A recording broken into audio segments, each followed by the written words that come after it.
జ్యోతిర్వైద్యం ద్వారా మాత్రమే రోగ నివారణను ముందుగా చేపడుతూ మనస్సును ప్రశాంతపరిచేటట్టయితే మనమంతరం ఆనందమయ జీవనాన్ని పొందగలుగుతూ ఉంటాము. అందుకని ఆ ఆనందమయ జీవనాన్ని వెళ్ళాలంటే మనకి ఇప్పుడు ఆనందరావు గారు వచ్చి వారి సందేశాన్ని ఇవ్వాల్సిందిగా కోరుతూ ఉన్నాం.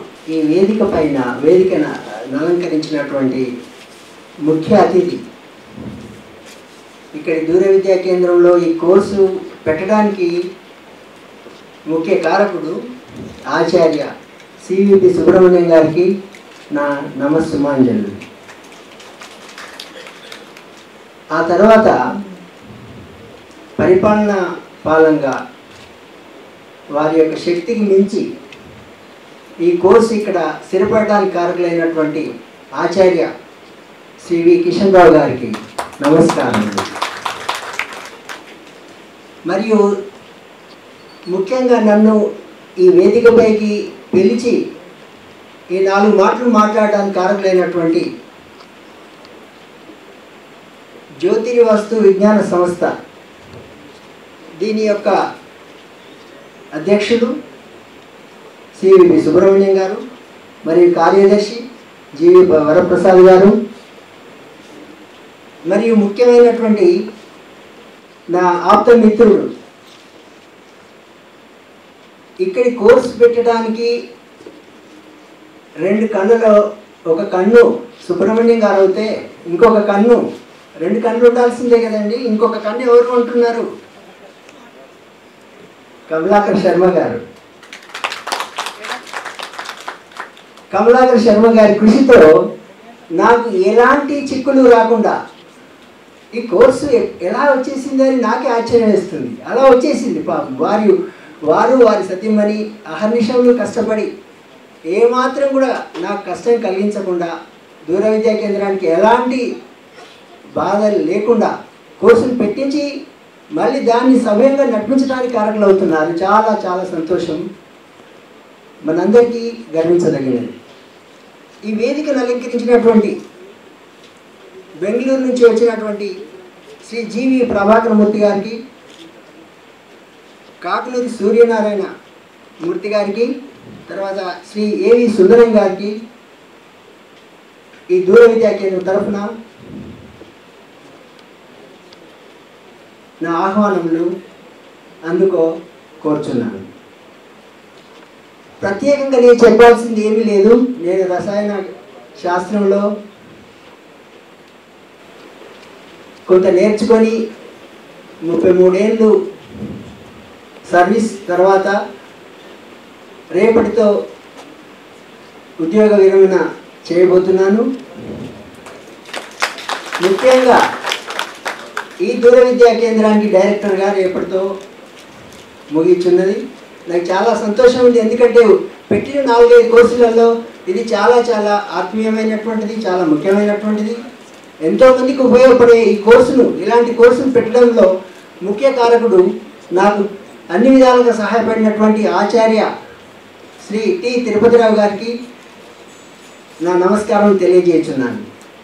వారు వైస్ ఛాన్సలర్ ఉన్నప్పుడు నన్ను ప్రతి నిమిషం ఆనందరావు గారు కొత్త కోర్సులు పెట్టాలి, సంఘానికి ఉపయోగపడేటి ఏవో పెట్టడం కాదు, సంఘానికి ఉపయోగపడాలి, అదేవిధంగా మనకు కొంత ఆర్థికంగా లాభం రావాలి, అంతేగాని ఒకటే ఆర్థిక లాభమే కాకుండా సంఘానికి ఉపయోగపడేటి పెట్టాలని వారి కోరికను నేను కొంతవరకు నెరవేర్చగలిగానని అనుకుంటున్నాను. అయితే నా యొక్క వ్యక్తిగతంగా కమలాకర్ శర్మ గారు నన్ను పరిచయం చేస్తూ చెప్పినట్టుగా కొంత నాకు క్రమశిక్షణ అనే ఒక పిచ్చి ఉంది. ఎలా అయితే మనము ఓం నమ శివాయ అని అంటాం, ఆ పంచాక్షరాన్ని ఎలా అయితే మీరు ఉచ్చరిస్తారో అదేవిధంగా నాకు క్రమశిక్షణ, అది కూడా పంచాక్షరం. పంచభూతాల సాక్షిగా నాకు క్రమశిక్షణ అనేది క్లాసులో కూడా అదే చెప్తాను. ఒరే నాయన, నీవు విద్యార్థి, నాకేదో కొంత తెలిసింది మీకు చెప్తున్నాను. నాకు తెలిసింది నీకు తెలుసుకోవడానికి ఒకటే ఒక మార్గం. అది ఏంటి అంటే డబ్బులు అవసరం లేదు, నీ శక్తి అవసరం లేదు, క్రమశిక్షణగా ఉండు. ఆ క్రమశిక్షణ నీకు అన్నీ తీసుకొస్తుంది. క్రమశిక్షణ అనే వర్డ్ అనేది ఎంత ఆనందంగా ఉంటుందంటే ఆనందం రావాలంటే క్రమశిక్షణ ఉండాల్సిందే. ఆ ఆనందంతో ఆరోగ్యం వస్తుందని మన సుబ్రహ్మణ్యం గారు ఇందాక చెప్పారు. సో ఆనందం ఎలా వస్తుంది? నీవు క్రమశిక్షణగా నడుస్తూనే కదా. సో ఆ విధంగా ఒకే ఒక వర్డ్తో నా పూర్తి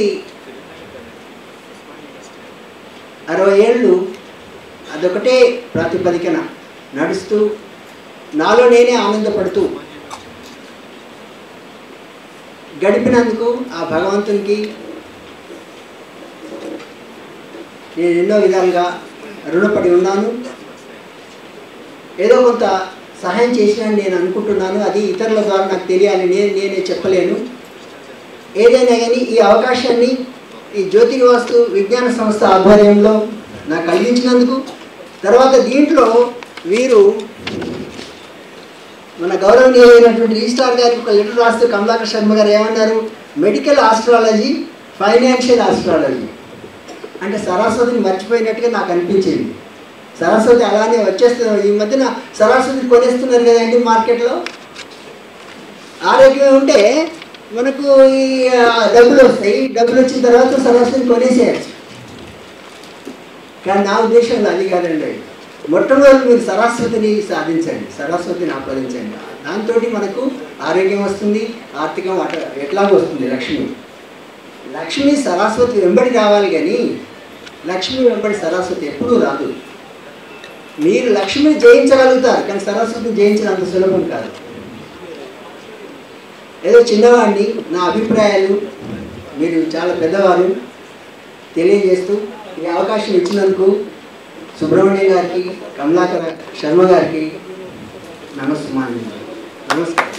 నిజంగానే వారు రేపు సాధారణంగా ఈ పదవీ కాలం ముగుస్తుంది రేపటి వారికి. ఇక్కడ వారు వెళ్లే ముందు ఈ విశ్వవిద్యాలయంలో ఈ డిస్టెన్స్ ఎడ్యుకేషన్ లోపల మనందరికీ ఆనందంగా ఈ పని చేసిపోతున్నందుకు, ఈ కార్యక్రమం నిర్వహిస్తున్నందుకు వారికి మనస్ఫూర్తిగా మరొకసారి అభినందనలు తెలియజేస్తూ ఉన్నాం.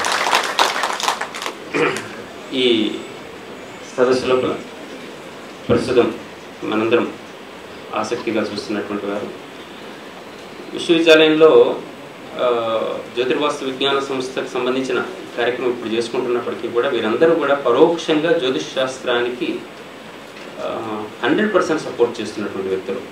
ఈ విశ్వవిద్యాలయంలో జ్యోతిష్ శాస్త్రానికి సంబంధించినటువంటి డిపార్ట్మెంట్ లేదు, తెలుగు విశ్వవిద్యాలయంలో మాత్రమే ఉంది. తెలుగు విశ్వవిద్యాలయంలో ఉన్న చోట ఒక MA కోర్సు పెట్టడానికి మనకు 7 సంవత్సరాల కాలం పాటు సివి సుబ్రహ్మణ్యం గారు కృషి చేసిన విషయం నేను ప్రత్యక్షంగా పరోక్షంగా చూసిన వాడిని.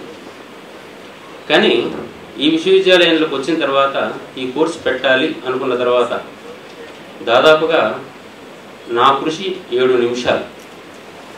ఆ తర్వాత కృషి చేసినటువంటి వ్యక్తుల లోపల ఇంతకుముందు పూర్వం పనిచేసినటువంటి ఆచార్య భుజంగరావు గారు, VC గారు, ఆచార్య తిరుపతిరావు గారు, ఒకవైపు నుంచి అడ్మినిస్ట్రేషన్ చూస్తే ఈ కోర్సును ప్రపోజ్ చేయడం కోసం ఒక శాఖ తప్పనిసరిగా అవసరము. ఆ శాఖకు సంబంధించినటువంటి VOS పర్సన్ తప్పనిసరిగా దాన్ని ప్రపోజ్ చేయాల్సిన అవసరం ఉంటుంది.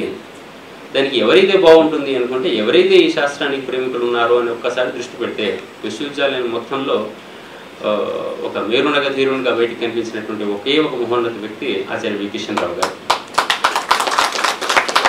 కిషన్ రావు గారు ఆ రోజు నేనున్నా మీకు ఎందుకు అని చెప్పేసి వెంటనే తను BOS ఏర్పాటు చేసుకుని సుబ్రహ్మణ్యం గారిని నన్ను పిలిపించి ఈ కోర్సును మేము ప్రపోజ్ చేస్తున్నాం, ఈ యూనివర్సిటీలో ఇప్పటి నుంచి మీరు ప్రారంభించవచ్చు, వెంటనే ఇంక మీ బాధ్యత, మేము తాంబూలాలు ఇచ్చేస్తే మీరు తందుకు సాగండి అనేసారు. ఆ రోజు నుంచి ఇప్పటికీ ఒక బ్యాచ్ పూర్తి అయిపోయి వేదిక ఆస్ట్రాలజీ MA 2వ బ్యాచ్ ఇప్పుడే క్లాసెస్ జరుగుతూ ఉన్నాయి. ఇప్పుడు విద్యార్థులందరూ కూడా ఇక్కడ ఉన్నారు కొందరు. ఆ విధంగా జరుగుతున్నటువంటి ఈ కోర్సును మరింత డెవలప్ చేయండి సార్ అని చెప్పేసి ఇక్కడ వేరు వ్యక్తులను మనం ఆశ్రయించడం వల్ల వారు BOSగా ఉన్న రోజుల్లో బాగా ఉండేది. ఆ తర్వాత వారు డీన్ అయ్యారు, తర్వాత రిజిస్ట్రార్ అయ్యారు. ఇప్పుడు మరి ఆ బాధ్యతలు లేవు కదా. ఉన్నటువంటి BOS మెంబర్స్కి అందరికీ కూడా ఈ సబ్జెక్ట్ మీద అవగాహన ఉండదు కదా, దీనికి స్వయం ప్రతిపత్తిని ఇవ్వండి సార్ అని చెప్పేసి కూడా మనం రిక్వెస్ట్ చేయడం జరిగింది. సార్ సద్గురు శివానందమూర్తి గారికి పరిపూర్ణమైనటువంటి శిష్యులు. వారి ఆశీస్సులతో సార్ అన్నటువంటి ఒక మాట అయితే నాకు ఇప్పటికీ కూడా ఆనందంగా ఉంది. వీలైతే నేను రిటైర్ అయ్యేలోపు నేనే ఈ BOS వ్యవస్థకు చైర్మన్గా ఉంటూ ఈ కార్యక్రమాన్ని పరిపూర్ణం చేస్తాను అని చెప్పేసి అని అన్నారు. వారు ఆ బాధ్యతలో వారు ఉన్నారు కాబట్టి జ్యోతిష్ శాస్త్రానికి పరిపూర్ణమైనటువంటి ప్రేమను చూపిస్తున్నటువంటి ఆచార్య వి. కిషన్ రావు గారు, రిజిస్ట్రార్ ఉస్మానియా విశ్వవిద్యాలయం, వారి సందేశం ఇవ్వాల్సిందిగా మనస్ఫూర్తిగా కోరుకుంటూ ఉన్నాను.